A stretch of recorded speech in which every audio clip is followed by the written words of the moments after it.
O vídeo de hoje é sobre a queda do Bitcoin, um assunto adorado pela geração Z, pelos libertários entusiastas de criptomoedas, por vários amigos meus e várias pessoas que entendem que a criptomoeda deve ser um ativo com grande participação no portfólio da pessoa física e dos investidores em geral. Eu, particularmente, não sou grande entusiasta do tema, mas respeito aqueles que gostam, que defendem bastante, que entendo que ele cabe sim numa diversificação patrimonial, na gestão do seu portfólio, como instrumento de diversificação, mas claro, com muito cuidado pela volatilidade do ativo, que é o assunto que será tratado neste vídeo. E este vídeo tem uma inspiração muito grande num artigo que eu li do Wall Street Journal, que fala do inverno cripto, The Winter's Coming, uma referência ao inverno cripto, ao tema do Game of Thrones, da série da HBO que fala do Winter's Coming, e da falta de motivos de explicações racionais por parte de grandes investidores norte-americanos do mercado de cripto em relação aos motivos que explicariam uma correção tão rápida e tão acentuada na criptomoeda, no Bitcoin, que é a principal criptomoeda e que é usada de referência para os investidores. Mas antes de começar a explicar esse vídeo, eu gostaria de fazer um pedido a você. Você que nos acompanha aqui no YouTube, você que assiste a vários vídeos que nós produzimos diariamente e subimos aqui no YouTube, não deixe de se inscrever no canal, não deixe de curtir o vídeo, compartilhar o vídeo e marcar ali o sininho para você receber as notificações. Dessa maneira você me ajuda muito a disseminar esse conteúdo, dá um apoio para o canal, aumenta a nossa base de espectadores e permite que o canal cresça e se expanda para outros públicos. Voltando ao assunto aqui da queda do Bitcoin, o Bitcoin chegou a bater 123 mil dólares e depois caiu e já agora está em torno, mais ou menos, no dia que eu gravo esse vídeo, em torno de 68 mil dólares, e há uma expectativa de que pode cair ainda mais, muitos investidores falam isso. A matéria do Wall Street Journal cita vários investidores importantes em mercado de criptomoeda, fala do Anthony Scaramucci, que era da Skybridge Capital, fala do Mike Novogratz e fala também do Anthony Pompiliano, que são pessoas que investem no setor e que são estudiosos do assunto e que ainda têm dificuldade para explicar o que teria levado a essa queda. Lembrando, vamos fazer aqui uma recapitulação dos últimos anos, o que aconteceu. O Trump foi eleito, houve um grande boom de criptomoeda no final de 24 para 2025, com o ânimo dos investidores que esperavam que haveria um ambiente muito favorável às criptomoedas. Houve a nomeação do David Sachs como o czar de inteligência artificial e criptomoeda, que seria, portanto, a pessoa responsável pela condução da agenda regulatória de criptomoeda, que era uma transição muito grande em relação à gestão Biden. Biden tinha uma visão bastante refratária às criptomoedas, perseguiu e processou inclusive donos de exchanges de criptomoeda. O caso mais emblemático era o dono da Binance. E com a mudança da administração pública, houve um grande ânimo por parte dos investidores que acreditavam que haveria a alta do Bitcoin em razão dessa agenda pró-cripto, e o Bitcoin certamente foi beneficiado por isso. Lembrando que o Trump também tem investimentos no setor cripto por meio dos seus filhos, o Eric Trump principalmente, que tem participação no setor de criptomoeda, tem investimentos no segmento, e tudo isso levava a um grande otimismo dos investidores e houve um aumento muito expressivo do Bitcoin ao longo do ano, mas houve esse topo e depois disso houve o início dessa correção, e uma correção muito rápida e bem drástica. Como eu sempre falo aqui, a volatilidade do ativo é muito expressiva. E aí vamos começar antes de investigar alguns fatores causais, só tentar também contextualizar como é que os investidores em mercados desenvolvidos estavam avaliando as criptomoedas. Do lado do Bitcoin, o Bitcoin começou a ser visto como um ativo que era protegido da inflação pela sua limitação, pelo número e pela sua escassez, e muitos começaram a advogar que o Bitcoin seria um novo ouro digital e que, portanto, poderia fazer parte de uma carteira para diversificação e proteção inflacionária. No entanto, quando analisada a correlação, isso não se confirmou. O ouro, que hoje tem sido um refúgio pelas tensões geopolíticas, a China tem comprado muito ouro, vários bancos centrais têm comprado muito ouro como diversificação e proteção relativas à instabilidade que ocorrem hoje em relação às interações entre os países e os movimentos militares e as mudanças geopolíticas. O Bitcoin não repetiu esse mesmo movimento, pelo contrário, o Bitcoin demonstra uma correlação muito maior com os ativos de risco, com os ativos de tecnologia. E eu vou pedir para o Pedro colocar aqui a queda do Bitcoin, evidentemente, mas eu vou pedir para ele colocar o gráfico do Nasdaq dos últimos 3 meses, o Nasdaq 100, que é o índice de tecnologia americana das empresas com maior capitalização. E nesse índice do Nasdaq 100 é possível perceber que nos últimos 3 meses o índice está mais ou menos de lado. E isso já demonstra uma falta de apetite dos investidores para esses ativos de risco em tecnologia, o que já pode ser um primeiro indicativo de diminuição da liquidez e até de um sell-off realmente de tentar capturar os ganhos de investidores em criptomoeda e agora estão vendendo para colocar um pouco desse dinheiro no bolso. Então esse contexto de como tratar esse ativo no portfólio e de como avaliá-lo em relação à correlação principalmente com os ativos de risco ligados ao setor de tecnologia. Diante de tudo isso, houve a queda e as pessoas tentam agora racionalizar essa queda, tentam explicar qual é o motivo dessa queda. O primeiro ponto também que é argumentado é que é natural que haja esse aspecto cíclico do Bitcoin. O Michael Saylor, que é da Strategy, que era uma empresa de software, mas acabou se tornando uma treasury de Bitcoin, que compra Bitcoin. Ele disse que não tem como o investidor alocar em Bitcoin, comprar Bitcoin, se ele não pensar num ciclo de 4 anos, pelo menos, pela alta volatilidade, pelos movimentos de queda que podem ser muito maiores do que 50%. Então, ele até agora nesse momento, e ele que está bastante alavancado nessa tese do Bitcoin, porque ele fez várias operações societárias com emissões de ações, emissões de dívidas ligadas ao Bitcoin para ele poder comprar mais Bitcoin. E isso basicamente gerou toda uma alavancagem que, pelo estudo que eu vi, para que houvesse uma situação mais periclitante para a Strategy, o Bitcoin teria que chegar a 15 mil dólares. Foi uma das análises que eu li, não sei até que ponto isso procede, porque também não fui a fundo para entender o balanço da Strategy como está, mas é algo que preocupa o mercado também, porque há muitas treasuries, houve muita alavancagem.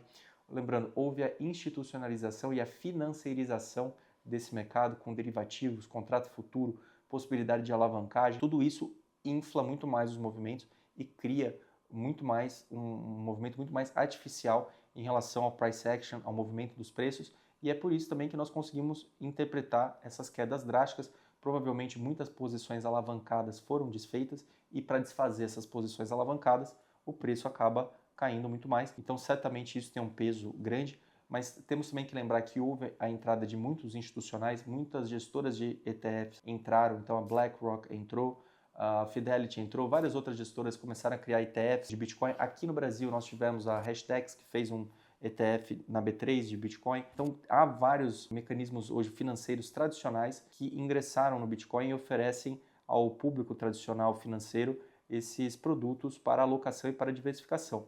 E a dificuldade de explanar essas quedas faz com que as pessoas comecem a aventar essas várias possibilidades aqui que eu estou cogitando.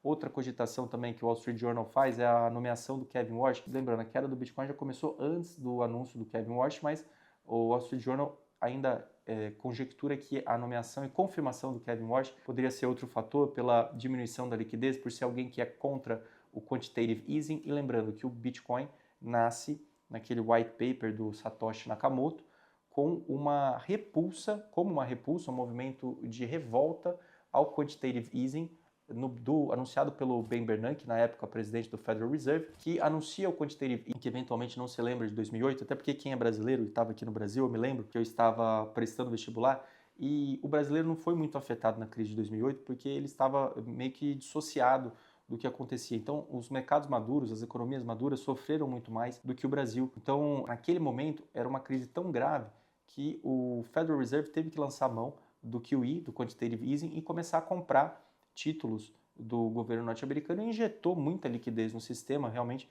ali foi uma injeção monetária que depois se repetiu na Covid aqui com a expansão do balanço do Fed, mas ali foi o primeiro experimento efetivo e que levou a o paper do Satoshi Nakamoto e da elaboração do Bitcoin. Há várias teorias, né, sobre quem seria o Satoshi Nakamoto, seria o Jack Dorsey, que era o fundador do Twitter, que depois criou a Block, né, XYZ, que é a empresa de cripto lá nos Estados Unidos. Enfim, há várias especulações também. Eu vi já a especulação se seria um outro canadense, um programador canadense. Não importa muito isso, mas o que é importante é a criação tecnológica por meio de software para fazer frente ao movimento inflacionário da moeda norte-americana, e claro que vários outros bancos centrais aderiram a esse movimento de QE e, portanto, um movimento realmente de revolta, e historicamente ele é visto, portanto, como um ativo que pode proteger da inflação, mas até o momento, pelas correlações, não conseguiu, então é importante ter isso em mente. Esse é um ponto crucial. Os investidores ainda ponderam-se agora com Kevin Warsh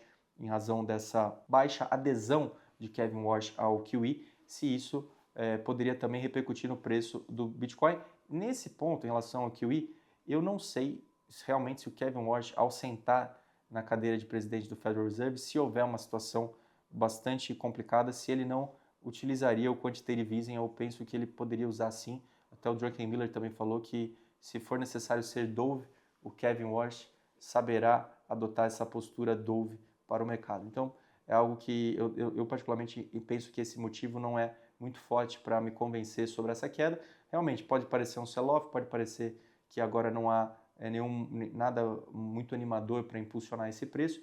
Depois há aqueles que analisam de acordo com a análise técnica, os movimentos do price action. Aí são fatores que eu também não vou ingressar nesse vídeo, porque sai um pouco do foco da análise aqui do canal, mas esses são os principais pontos que os investidores levantam em relação à queda do Bitcoin. E o último ponto que eu queria destacar é em relação ao Genius Act, que é uma lei que foi aprovada nos Estados Unidos e ela foi aprovada muito perto do topo do Bitcoin. E o Genius Act trouxe todo um marco regulatório para as stablecoins. Então o Tether e o USD Coin, que são as duas principais stablecoins, tiveram agora um marco regulatório. As empresas que fazem a stablecoin não vão poder remunerar com juros os ativos que dão lastro aos stablecoins, mas as stablecoins estão vinculadas ao dólar. E talvez o Genius Act possa ter esvaziado um pouco o apetite pelo Bitcoin, já que agora as stablecoins estão vinculadas ao dólar e talvez haja uma migração do investidor mais tradicional, investidor institucional, para priorizar